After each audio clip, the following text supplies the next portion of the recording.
जय श्री कृष्णा। राधे राधे। आज शनिवार है तो प्रिय भक्तजनों, आज की इस वीडियो में आप सुनेंगे शनिवार व्रत कथा। शनिदेव न्याय के देवता कहे जाते हैं। शनिदेव को ग्रहों का राजा भी कहा जाता है। भगवान भोलेनाथ ने इन्हें न्याय के देवता की उपाधि दी है। शनिदेव को बहुत जल्दी क्रोध आता है। इसी क्रोध की वजह से पिता सूर्य से इनकी नाराजगी बनी रहती है।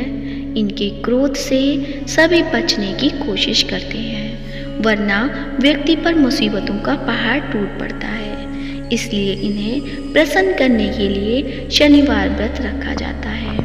व्यक्ति शनि दोष से बचने और उन्हें शांत रखने के लिए अनेक उपाय करता है। शनि कृपा से व्यक्ति को सुख और वैभव की प्राप्ति होती है।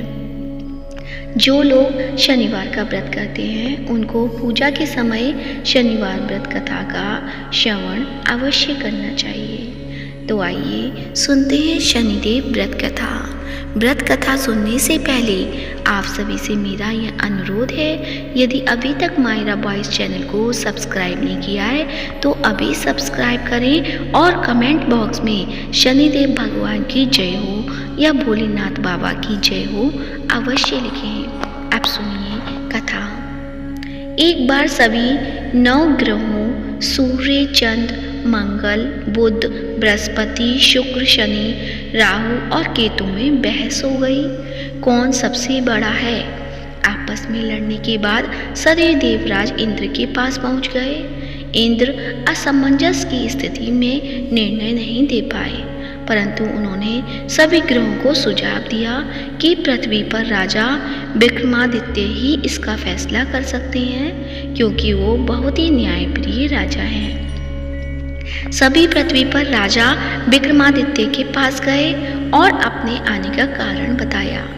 राजा उनकी समस्या को सुनकर बहुत परेशान हो गए। उनका चिंतित होना लाजमी था, क्योंकि जिसको भी किसी से छोटा बताया तो वही गुस्सा कर जाएगा। राजा के काफी सोच विचार के बाद उन्हें एक उपाय सूझा। उन्होंने सुवर्ण, रजत, कांस्य, पीतल, सीसा, रांगा, जस्ता, अब्रिक और लोह से 9 सिंहासन का निर्माण करवाया। उन्हें उपयुक्त क्रम में रख दिया गया। सबसे निवेदन किया गया कि क्रमानुसार सिंहासन पर आसन ग्रहण करें। शर्त रखी गई कि जो सबसे अंतिम में सिंहासन पर आसन ग्रहण करेगा वही सबसे छोटा माना जाएगा, जिसकी वजह से शनिदेव सबसे बाद में आसन प्राप्त कर सके और सबसे छोटे कहलाए। क्रोध के आवेश में आकर शनिदेव ने सोचा कि राजा ने यह सब जानबूझकर किया है। कोपित होकर राजा से कहा कि राजा, तुम मुझे नहीं जानता। सूर्य एक ऐसी राशि में 1 महीना, चंद्रमा 2.25 महीने और 2 दिन, मंगल 1.5 महीना, बृहस्पति 13 महीने, बुध और शुक्र 1-1 महीने विचरण करते हैं, लेकिन मैं 2.5 से 7.5 साल तक रहता हूँ। मैंने बड़े बड़े का विनाश किया है। श्री राम की 7.5 आने पर उन्हें जंगल जंगल भटकना पड़ा और रावण की आने पर लंका को बंदरों की सेना से परास्त होना पड़ा। क्रोधित शनिदेव ने राजा से कहा कि अब आपको सावधान रहने की जरूरत है। इतना कहकर शनिदेव कुपित अवस्था में वहां से चले गए। समय गुजरता गया और कालचक्र का पहिया घूमते हुए राजा की 7.5 आ ही गई। तब शनिदेव घोड़ों का सौदागर बनकर राजा के राज्य में गए। उनके साथ अच्छे नस्ल के बहुत सारे घोड़े थे। जब राजा को सौदागर के घोड़ों का पता चला तो अश्वपाल को अच्छे घोड़े खरीदने के लिए भेजा। अश्वपाल ने कई अच्छे घोड़े खरीदे। इसके अलावा सौदागर ने उपहार स्वरूप एक सर्वोत्तम नस्ल के घोड़े को राजा की सवारी हेतु दिया। राजा विक्रमादित्य जैसे ही उस घोड़े पर बैठे वह सरपट वन की ओर भागने लगा। जंगल के अंदर पहुंचकर वह गायब हो गया।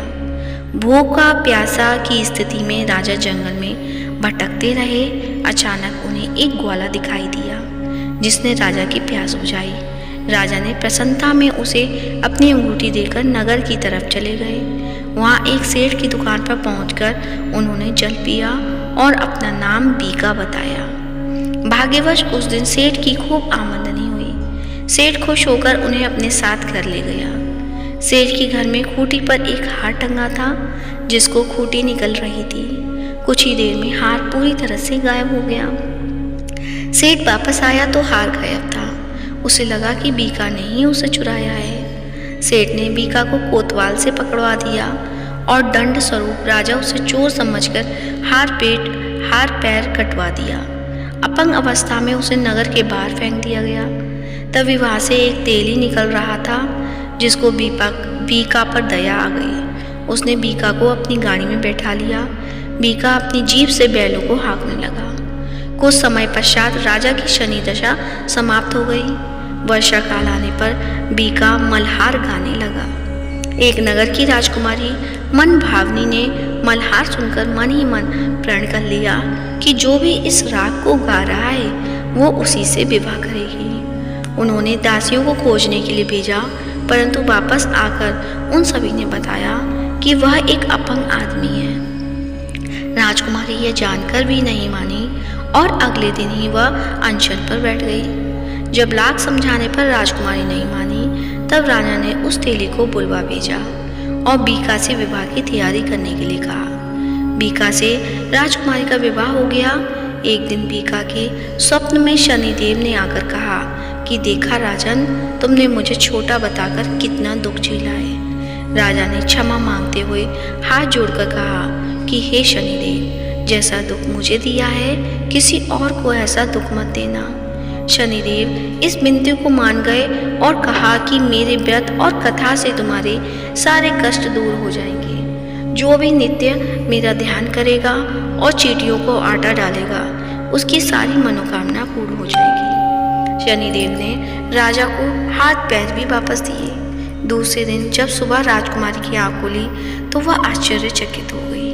बीका ने मन भावनी को बताया कि वह उज्जैन का राजा विक्रमादित्य है। मन भावनी खुशी से फूले नहीं समा रही थी। राजा और नगरवासी सभी अत्यंत प्रसन्न हुए। सेठ ने जब यह सुना तो वह पैरों पर गिरकर क्षमा मांगने लगे। राजा ने कहा कि यह सब शनिदेव के कोप का प्रभाव था और इसमें किसी का कोई दोष नहीं है। सेठ ने निवेदन करते हुए कहा कि मुझे शांति तभी मिलेगी जब आप मेरे घर चलकर भोजन करेंगे।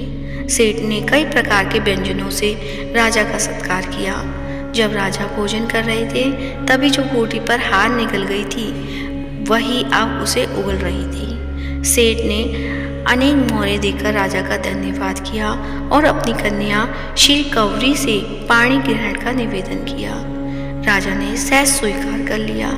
राजा अपनी दोनों रानियों मन भावनी और श्री कौरी को लेकर उज्जैन नगरी लौट आए। सारे नगर में दीपमाला और खुशी मनाई।